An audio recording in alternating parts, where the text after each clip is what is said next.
Hello. In this series of videos, we'll be going through the Ratana Sutta from the Sutta Nipata. For those of you who want to follow in Bhikkhu Bodhi's translation, in the annotated version that I have given, I'll call it up here, I've referred you to the Bhikkhu Bodhi translation. It's at his Sutta Nipata. It's the one that it's in the series that was published by um, Wisdom Publications, but now it's the Pali Text Society in association with Wisdom Publications. At the Sutta Nipatas, the Pali Text Society, um, 2017, yes, 2017 publication of the Sutta Nipata, uh, the this chapter, which is the Chula Vagga, the minor chapter, begins at page 193, and the first item in the Chula Vagga is the Ratana Sutta, the Jewel Sutta, or the Sutta of Gems. There are various translations available. Sujato, Piedassi, and Sudaso. I've given links to all three of them. Also, there are various chanted versions, and I've given links to the chant. I've given links to just two. You'll find numerous chanted versions. It's a very popular sutta, and you should find on the internet numerous chants of it, primarily from Sri Lanka and Thailand. But there are also some English chanted versions as well. So I should say chanted versions in Pali done in the UK. So what I will do then, I will now, as usual, recite the verse in Pali without the text up, and then I will bring up the text, recite it again, and then we'll analyze it in detail. Yani dha bhutani samagatani bhummani va yani va antalikhe sabbeva bhuta sumana bhavantu athopi sakkaccha sunantu bhasitam. And now with the text up.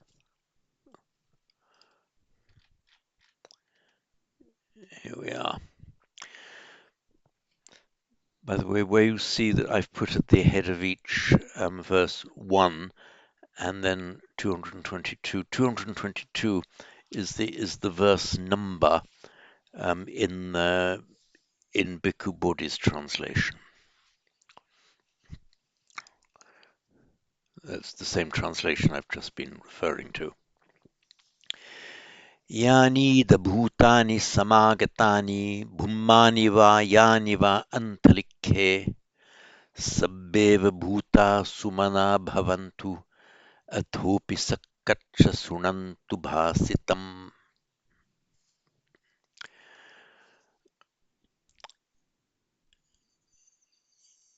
Yani bhutani.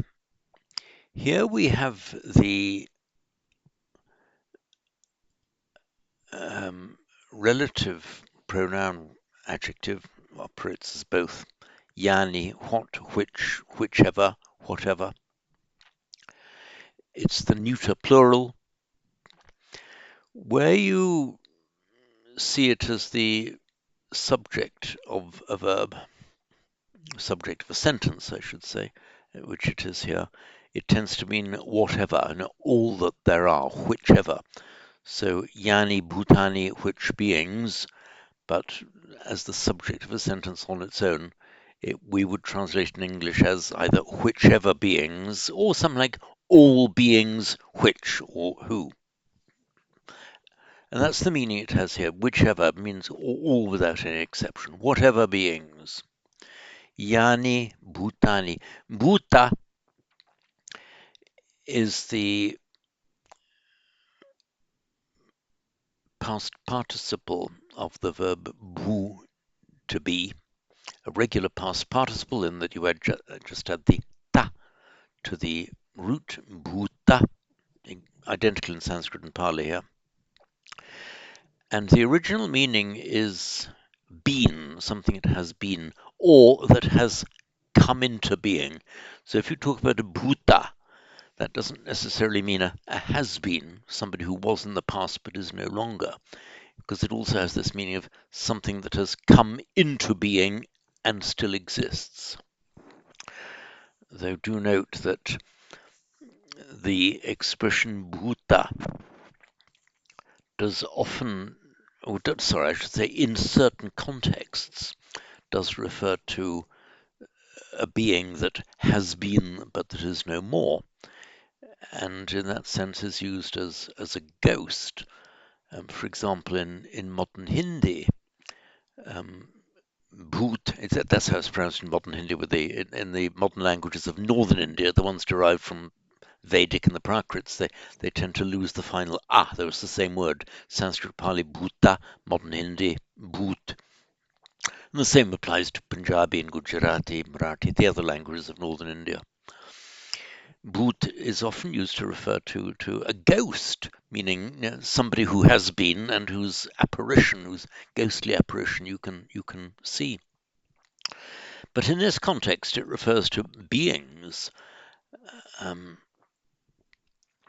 and here clearly it refers to not just human beings. In fact, it expressly um, says it's the terrestrial and also Yaniva Antalike, those who are in the sky.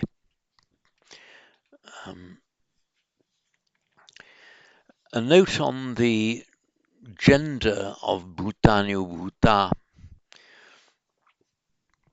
Normally, when it refers to sentient beings, normally the word is masculine, and so the nominative singular would be Bhuto, and the nominative plural would be Bhuta. It's sometimes used in the neuter form, in which case the nominative singular and accusative singular, of course, is bhutam, and the plural is bhutani. And here we see the phenomenon of the same meaning of the word bhuta in the first line and the second line, but it's neuter in the first line and masculine in the second line.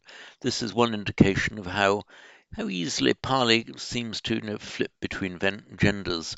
Um, there are several Sanskrit words that can be either masculine or feminine, or in some cases can be masculine or neuter. Not that many, not that many. And often when it happens, there was different meanings. But in Pali, it's slightly more randomized, and you can get words as, and this is an example here, where just sometimes it appears as a masculine and sometimes as a neuter, with no distinction of meaning. And here I can't see any distinction of meaning here. Yani the bhutani, samagatani, whatever beings have assembled here, sabeva bhuta sumana bhavantu, may all beings be happy. Sometimes, for example, we have the word Dhamma, which is mostly seen as a masculine. Swakato Bhagavata Dhammo, they're clearly masculine. But occasionally you see it, especially in the plural. In the plural, um, when treated as a masculine noun, the nominative plural ends in an a and the accusative plural ends in an e. That's regular. So dhammo, in the singular, dhammo, dhammam, giving just masculine and, sorry, nominative and accusative, dhammo, dhammam, and in the plural, dhamma, dhamme. But you will come across a neuter plural, dhammani.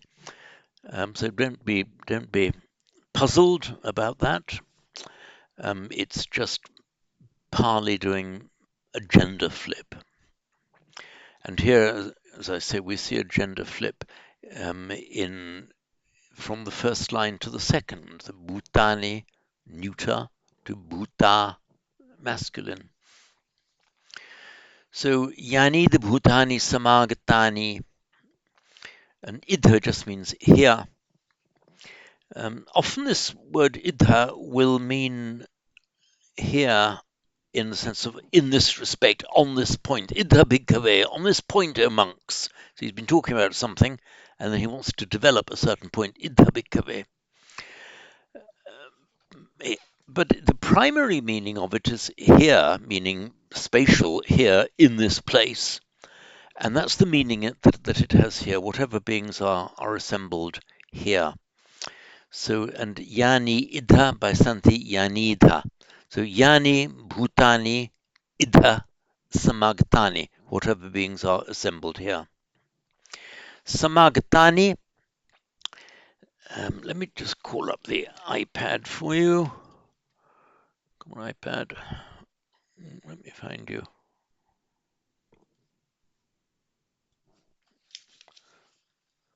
Bear with me, we're getting there. Here we are.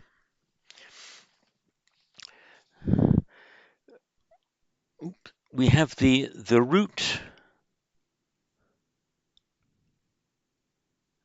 gum to go.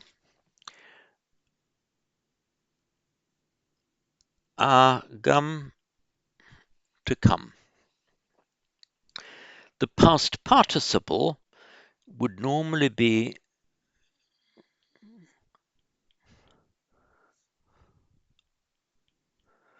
gum with the, then add on the past participle meaning ta. We would normally expect then to see ganta, the m becoming a n naturally before following t. But in fact, what happens in the past participle is that the nasal, the n, drops out, and that's how we have gata, as in sugato, the well gone, and tathagata, the thus gone or thus come. So, past participle of come, he, one who has come, is one who has arrived, is agata. Now, let us put the prefix some in front of it, and that has the meaning of together. And it is very similar in use to the Latin prefix that we very frequently use in English, co and con, some con. Has the same meaning. Often you see a sh and a s in Sanskrit turns up as a k in Latin. This is one example. So, for example, to convene, con with, together, veen, come, from venire. So, samagata, come together, therefore convened, assembled. Incidentally, on this point, many of you will be familiar with the Mahasamaya Sutta. That is as from the root I, which often makes a verbal noun aya. So I aya, and here we get the samaya, samaya, coming together, convening. So samaya means a coming together, a happening together. It's used in different senses.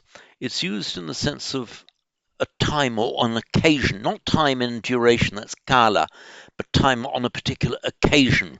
Many suttas begin ekasmin samaye, literally at one time. That's the locative. Eko samayo, one time, ekasmin samaye, locative at one time. It means on one occasion. And it's also meant to mean, is used to mean coming together in the sense of an assembly, as in the Mahasamaya Sutta, the Sutta of the Great Assembly, being an assembly of beings from different realms and levels. So back to our text.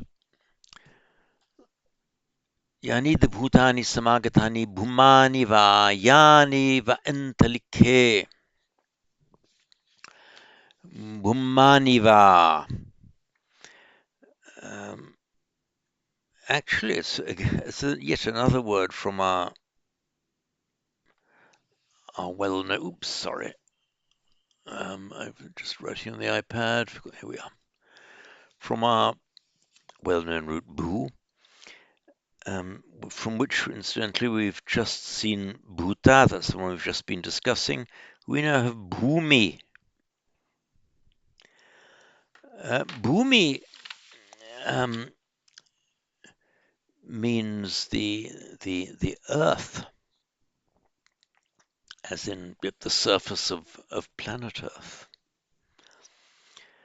and something belonging to the earth, terrestrial.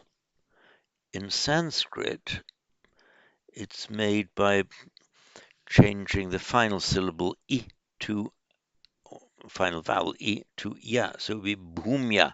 So bhumya means terrestrial, relating to the earth, and by standard phonetic mutation, that's the one that in Pali becomes bhumma. So bhumi, bhumya, Pali, bhumi, bhumma. And it can be used both as a noun and as an adjective. Here it's an adjective agreeing with bhutani. So whatever bhutani, bhumaniva, yaniva, antalike, bhumaniva, terrestrial, those who are earthbound, belonging to the earth, of the earth. Yaniva, or which, the va, sometimes often, usually va, um, often shortened to va. Yaniva antalike, antalika um, means the sky. For those of you who aren't yet aware, if you see in the notes, in many cases, you'll see I've done a double colon, space, and then the word. Woman, I've done Antalika as well. Have I done it? Okay. I've done it with 3 in this. This was done just for the sake of convenience, hopefully for all of us, where I do a fuller explanation of a word. Until several months ago, I was just putting that full explanation in the notes underneath the text in question. That was becoming more and more cumbersome. So what I have done is to prepare, let me just call it up for you, what I've called my explanatory glossary. Here we are. I'll be sending out, I'm doing this recording on the 15th of April 2025. I'll be sending out an updated version, making it available very soon. This incidentally is available on my Google Drive at the usual place, and the links to it are all given in my study resources guide. So just to give you a brief explanation here, to find something in the explanatory glossary, what you can do, let me just, oops, what am I doing? You copy and paste with the double, for example, we see bumma, see what I'm doing here, just highlighting that, copy, now go to explanatory glossary, go to find, or control find in Word, paste into control find the bumma, and it will take you straight to the place in the glossary where it deals with that word. When you look up these words in the glossary, what I would, I seem to have lost my,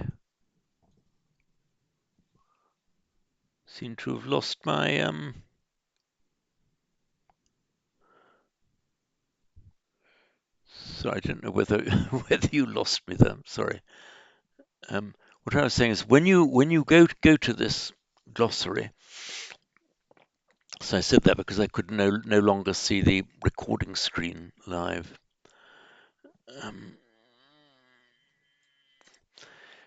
I would urge you, unless it's very, very long and you haven't got time, but have a read down from the start, from the beginning of that entry in these kind of beige color. I put the root and words under the root, and um, and a bit of etymology for those who are interested. Um, and you give the other, you find the other interesting derivatives like bhavana, and here we have bhumya and bhumma that I've just been discussing. Note that among the Thais, interestingly, bhumma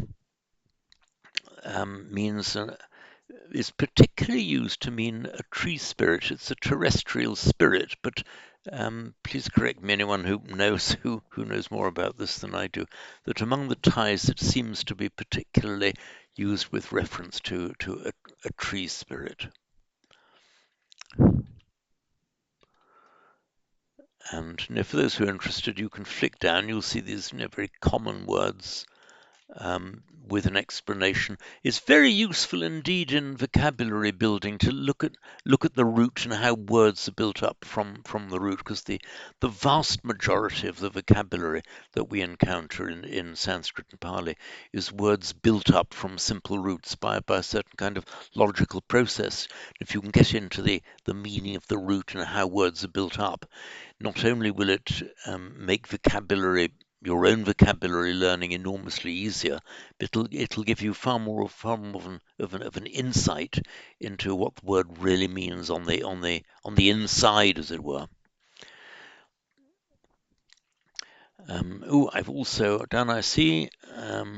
Yaniv Antalike. I've also done a note on Antalika.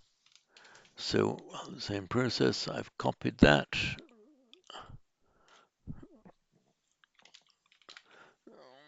Oops.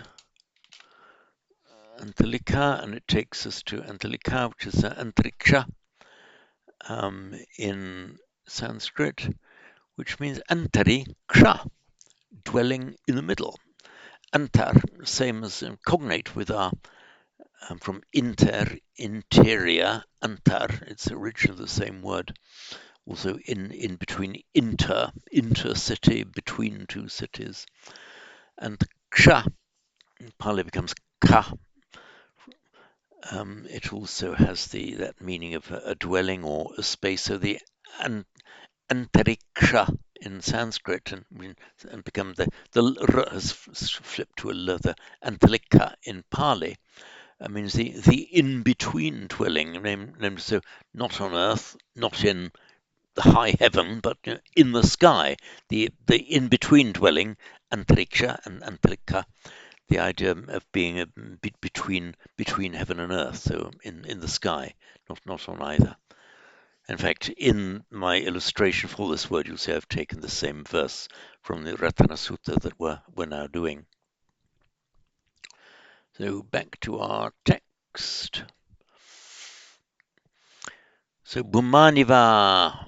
So Yani Devutani Samagatani, whatever here beings assembled, we say are assembled, you can miss out the verb to be there, whatever beings are assembled, Yani Bhutani Samagatani. Bhumaniva, whether terrestrial, Yaniva Antalike, or those who, or which, whoever, Antalike, are in the sky. Sabbeva Bhuta. This is by Santi Sabbe Eva. Eva is an emphatic here. Sabbe, all. That's the nominative plural. Note that it's of a declension known as the pronominal declension, whereby the masculine nominative plural ends not in a but e. That's why when we chant all the Buddhas, we say Sabbe Buddha. And that's what we're seeing here. It's the Sabbe Eva Bhuta, all without exception, absolutely all beings And as I say, sabbe eva merges to sabbeva by Santi in Pali. So all beings. A note here now, bhuta, not bhutani. It's flipped back to its more usual masculine gender in the second line. And sumana bhavantu, again, sumana, masculine plural, adjective sumana, literally good-minded, I mean happy in your mind. So may all beings be happy. Remember our third person imperative. Bhavanti means they are, bhavantu, may they be. And you see the same phenomenon in Sanskrit as Pali, these verbs that end in a ti or anti in Pali and Sanskrit. For the indicative, that's just the indicative making a statement, the regular form of the verb, they change it to tu and tu for the plural. So sabbe, satta, sukhita, hontu. May all beings be happy.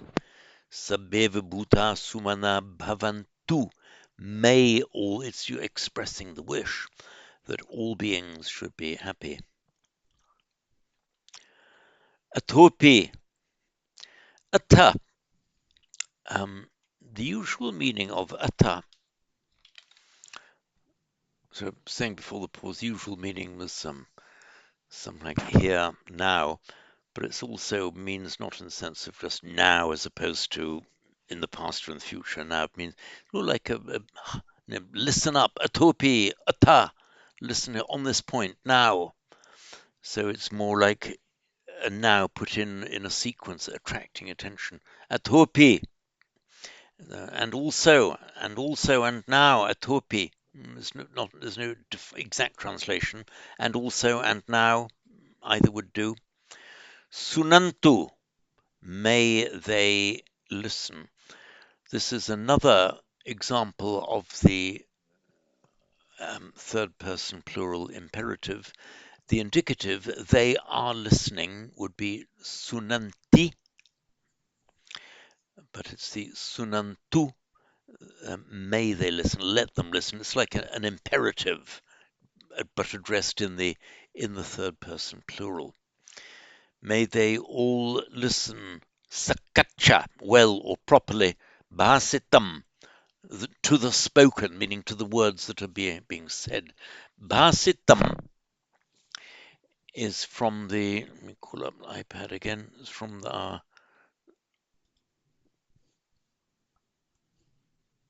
oops, oh, lost my iPad.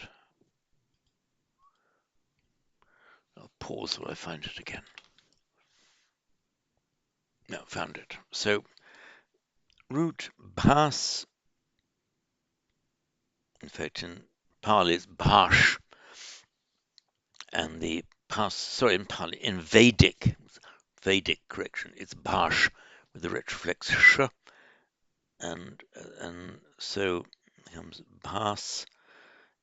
The past participle in Vedic Sanskrit is bhashita, meaning spoken, as an adjective, the spoken word, the words that were spoken.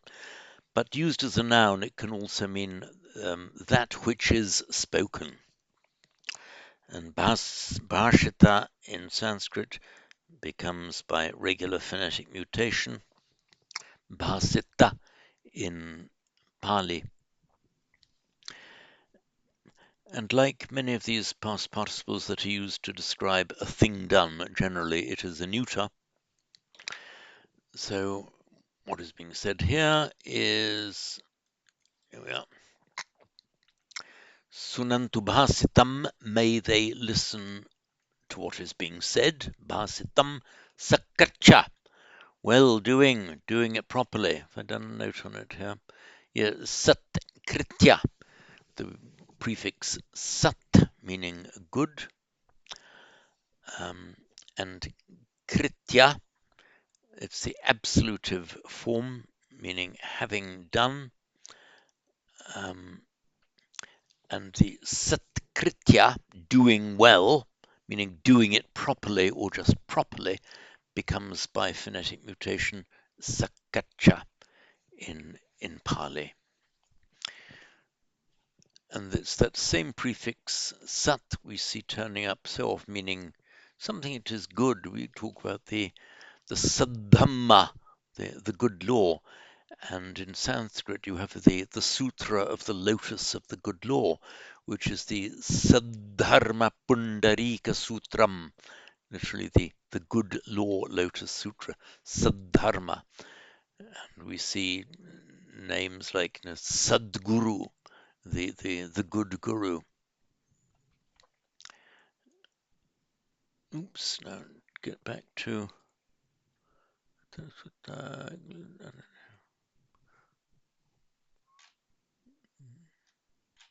Here we are. Sorry. So just going through the analysis again. Yani Bhutani, whatever beings, Samagatani Idha, are assembled here.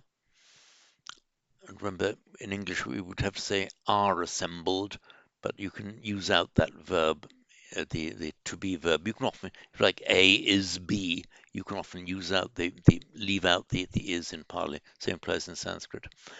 Bhumaniva, Yaniva Antalike. This va repeated is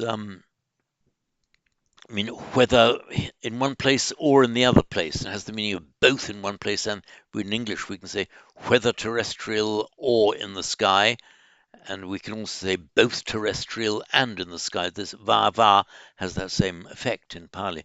Bhumani va, whether terrestrial, yani va antalike, or and meaning as well as those who are in the sky. Again, those who in the sky. The corresponding verb to is and are is again left out here.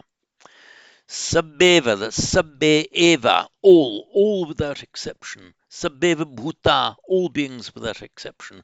Sumana bhavantu, may they be good, literally good minded, meaning of happy mind. Atopi, and now, and here. Sakacha, well, doing it well. Satkritya, Sanskrit, sakacha. Sunantu bhasitam, let them listen, bhasitam, to what is spoken. So I'll read it through for you once more. Yani the bhutani samagatani, bhummani va yani va antalikhe, sabbeva bhuta sumana bhavantu, adhopi sakkacha sunantu bhasitam. And that's it on this video.